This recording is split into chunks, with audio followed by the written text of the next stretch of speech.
Hi, I'm Robert Repas, an associate editor with Machine Design Magazine, and we're here at Lorain County Community College's new Fabrications Laboratory. With me, Scott Zetek, associate professor at Lorain County Community College and the coordinator of the laboratory. Scott, you call this the Fab Lab. Just what exactly is it? Well, Fab Lab is short for fabrication, basically personal fabrication or fantastic lab, and it is based upon the concepts of Neil Gershenfeld from MIT.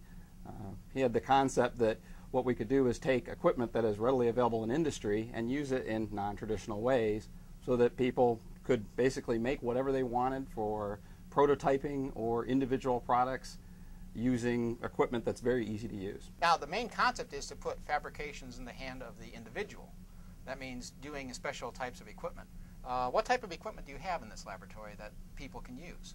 Well, we have a vinyl cutter, which in addition to cutting vinyl and making signs, it also can be used to make circuit boards in a non-traditional way. A small mill that can make three-dimensional objects that can be used for molding or modeling or prototyping of any process that you might want. And we have a laser cutter, which is probably everybody's favorite. It allows us to either engrave on almost any material and cut up to 1/4 of an inch thick through wood, acrylic, and other soft materials.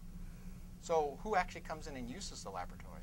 Anyone. The lab is open to anybody that wants to come by. We have a lot of students from different areas in the college. We also have a number of kids come in from different local schools and organizations. What we like to show is basically you can get somebody in this lab and within just a few minutes they can be making something customized, one of a kind, just for themselves. That's why we sometimes refer to this as personal manufacturing. It might just be something that you want and nobody else would be interested, or something that's not on the market that you'd like to have. So that's not hard to do. It's almost as easy as printing. Or we could go all the way up to three-dimensional objects that could be modeled electronically on the computer and then cut out into a three-dimensional object that then be used for examples for, let's say, a prototype for a new product that you might have. So that's a cutting foam that they use for the machining, right? Yes, we prefer the foam because we can cut it very quickly. What are some of the other things you have? It looks like you've done an egg. Yes. This was for a recent national competition that the Fab Labs had, and this is an example how we can use a laser to actually cut through the shell of an egg. And now that's an actual egg that has been cut out with the laser. You take it, you took all the way through. Yes, we had to remove the yolk first, and then we put it in a laser, rotated it, and burned right through it. Remarkable. This was actually the winner in a competition. Now that's supposed to be an egg too, right? Yes, this is a cubic egg. Cubist art, meaning that you can see the egg from all different directions all at the same time. Now some of these can get rather elaborate. I mean, look at this. We have like a gearing mechanism that actually turns on a plate backing.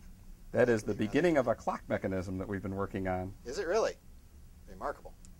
And you even do electronic circuits too. Obviously you didn't do the electronics themselves, but you obviously made the circuit board, right? Right. We would buy the components, and this is an example of a surface mount system that was done on the vinyl cutter and then soldered together in the traditional way. Now they actually cut the circuit out on vinyl. Did you use like a small copper sheet? Yes, that's exactly what it is, an adhesive sheet. And what's interesting about this example here is it's actually on glass.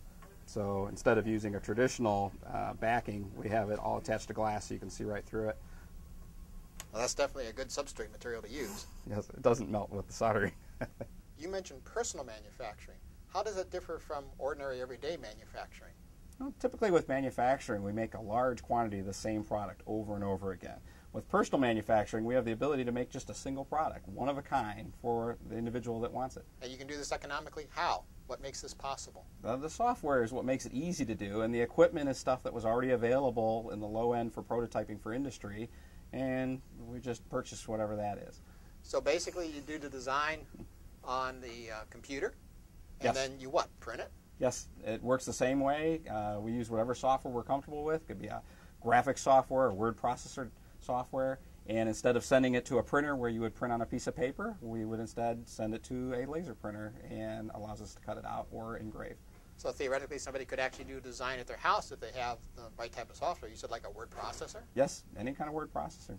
And it can actually print this into a laser printer and cut. Right. The item. Very and interesting. Someday what we envision would be somebody could actually email you the plans for something. For your birthday, they email you something, you send it to your printer, and surprise, out comes a three-dimensional object.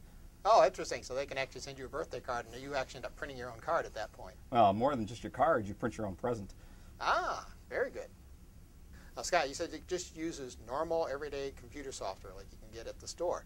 Correct. Could you show us an example of how that works then? Sure, no problem. All right. And we'll close this down, and I'm going to do this just using Microsoft Paint that comes with most versions of Windows.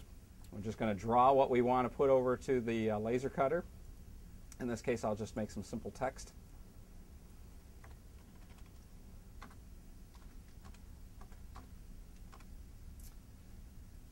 And make sure that it's going to print in the right location. And all we have to do is send it over like we would a printer. The difference is, though, is instead of setting up whether you want it in color or black ink or whatever, we're going to have to set up the laser power.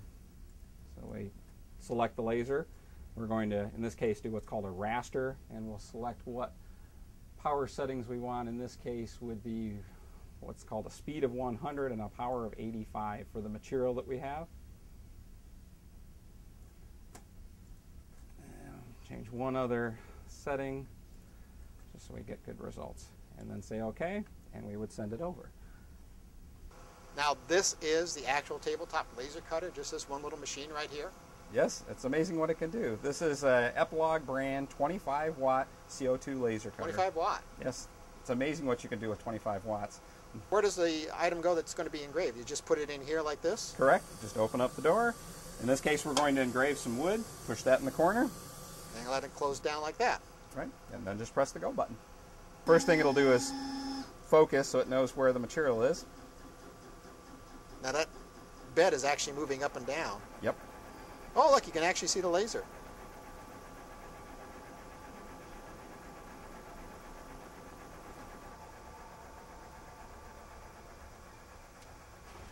And we should be at 35.